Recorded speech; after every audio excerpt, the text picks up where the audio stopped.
Imagina un país donde no existía una sola forma de hablar, sino cientos, donde cada palabra tenía su propio origen, su propia historia y su propia forma de ver el mundo.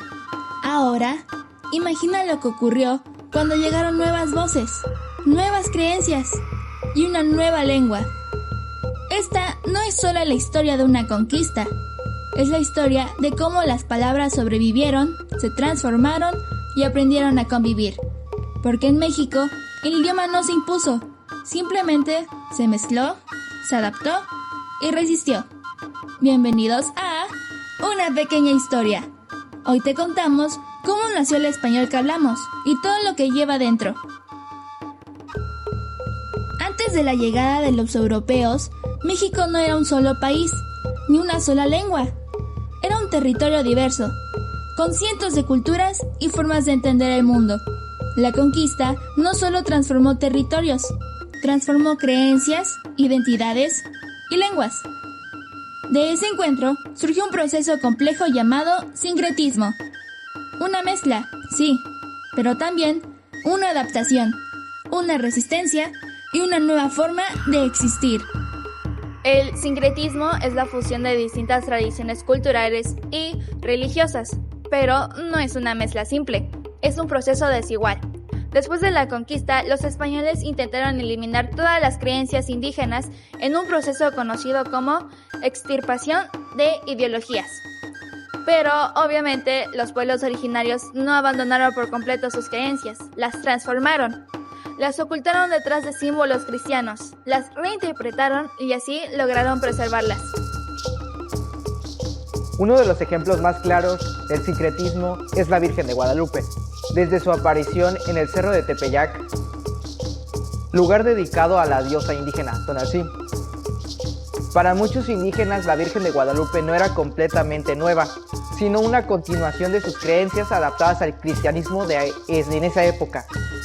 Así, la religión no se impuso totalmente, sino que se transformó en algo híbrido, y este proceso también modificó la lengua. El sincretismo también ocurre en la lengua. Cuando dos culturas conviven, sus idiomas influyen mutuamente. Esto se conoce como sincretismo lingüístico. El español en México no reemplazó completamente a las lenguas indígenas, se mezcló con ellas. Hoy usamos palabras como chocolate, tomate, aguacate, mezcal. Pero también heredamos estructuras, sonidos y formas de hablar. Incluso el español mexicano tiene entonaciones influenciadas por lenguas indígenas. Muchas personas tienen la idea de que el español fue impuesto desde el principio, pero la realidad es más compleja. Al llegar los españoles, se toparon con millones de personas que hablaban diferentes lenguas, por lo que imponer el español era prácticamente imposible. Por esto, los españoles optaron por ellos aprender las lenguas indígenas, especialmente el náhuatl, que funcionaba como lengua común en diferentes regiones. La conquista no habría sido posible sin la comunicación. Los españoles necesitaban entender a los pueblos indígenas, y los pueblos indígenas necesitaban entender las intenciones de los españoles. Aquí aparecen figuras importantes como los intérpretes. La más conocida fue Malitzin, también llamada la Malinche. Ella hablaba náhuatl y maya, y ayudó a traducir entre distintos grupos. Gracias a estos intérpretes, no solo se intercambiaban palabras, también se negociaban alianzas, conflictos y decisiones políticas. La lengua se convirtió en una herramienta de poder. Aunque existían cientos de lenguas indígenas, el náhuatl tenía una gran importancia en Mesoamérica. Era utilizado en el comercio, la política y la comunicación entre distintos pueblos. Por eso, muchos españoles aprendieron náhuatl antes que españolizar a la población. Durante años, el náhuatl funcionó como una lengua puente entre culturas. Incluso algunos documentos oficiales de la Nueva España fueron escritos en náhuatl. Cuando las lenguas se encontraron, también se encontraron distintas maneras de pensar. Muchas palabras indígenas describían conceptos que no existían en Europa, y muchas ideas europeas eran completamente nuevas para los pueblos originarios. Por eso, traducir no era tan sencillo. Los frailes y traductores tuvieron que adaptar palabras religiosas, políticas y culturales para poder comunicarse. Este proceso cambió tanto el español como las lenguas indígenas. Los frailes fueron una parte clave durante este proceso. Su objetivo era evangelizar, no enseñar español. Por eso aprendieron las lenguas indígenas y las utilizaron para difundir el cristianismo. A partir de esto crearon escuelas, escribieron diccionarios y desarrollaron gramáticas.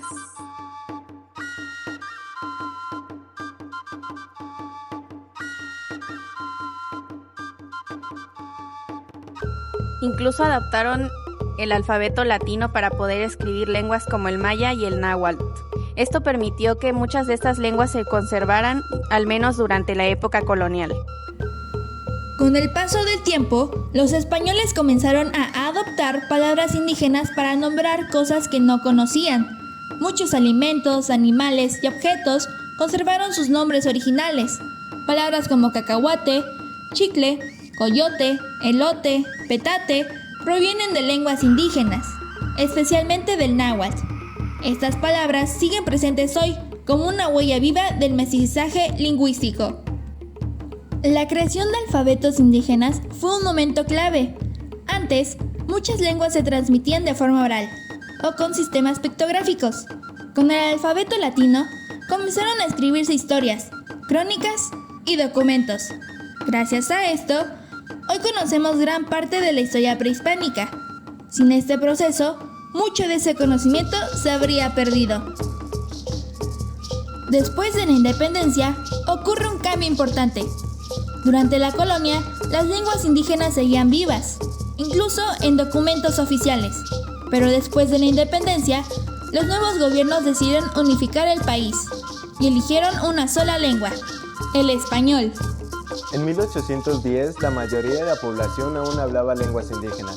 Sin embargo, esto cambió con el paso del tiempo. En menos de un siglo, el español empezó a predominar y las lenguas maternas, se podría decir, empezaron a quedar como prohibidas en espacios públicos y de educación.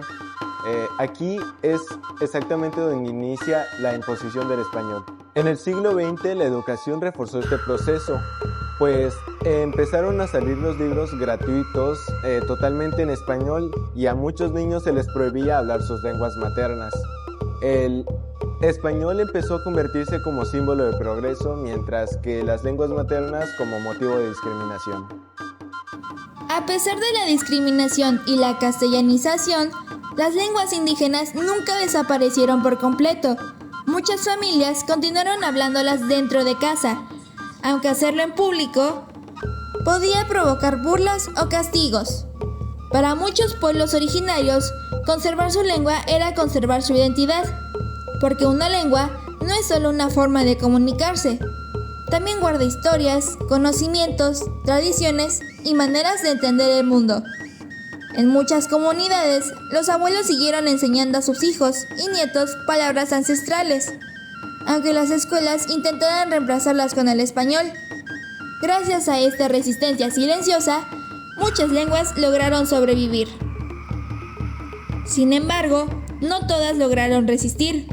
Con el tiempo, algunas lenguas indígenas desaparecieron por completo. Cuando una lengua muere, no solo se pierden palabras, se pierde una manera única de ver la naturaleza, la vida y la historia.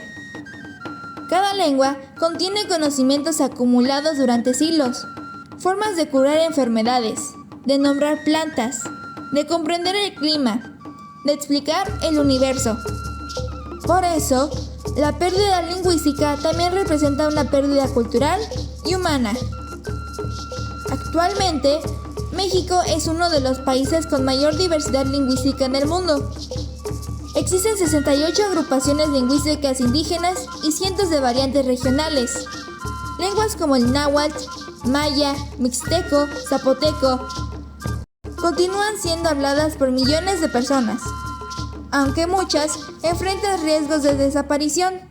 Otras siguen vivas gracias a las comunidades que las preservan día con día. Esta diversidad demuestra que México nunca ha sido un país de una sola lengua, sino de muchas voces coexistiendo al mismo tiempo.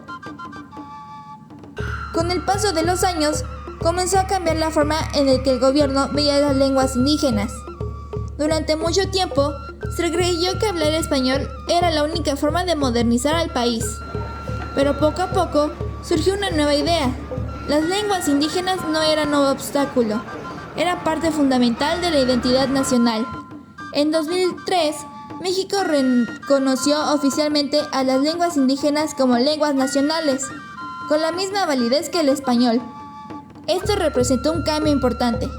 Por primera vez, el Estado reconocía legalmente la diversidad lingüística del país.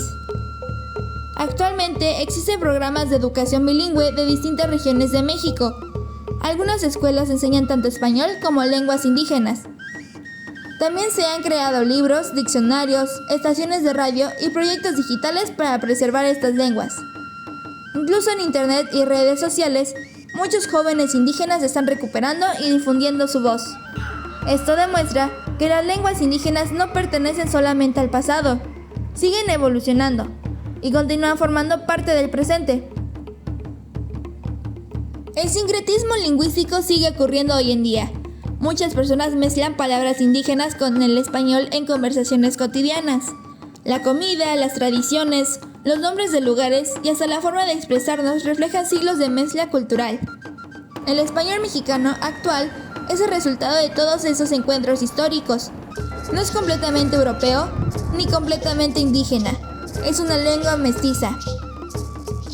La historia de las lenguas en México no trata únicamente sobre conquista o imposición. También habla de adaptación, supervivencia y resistencia cultural.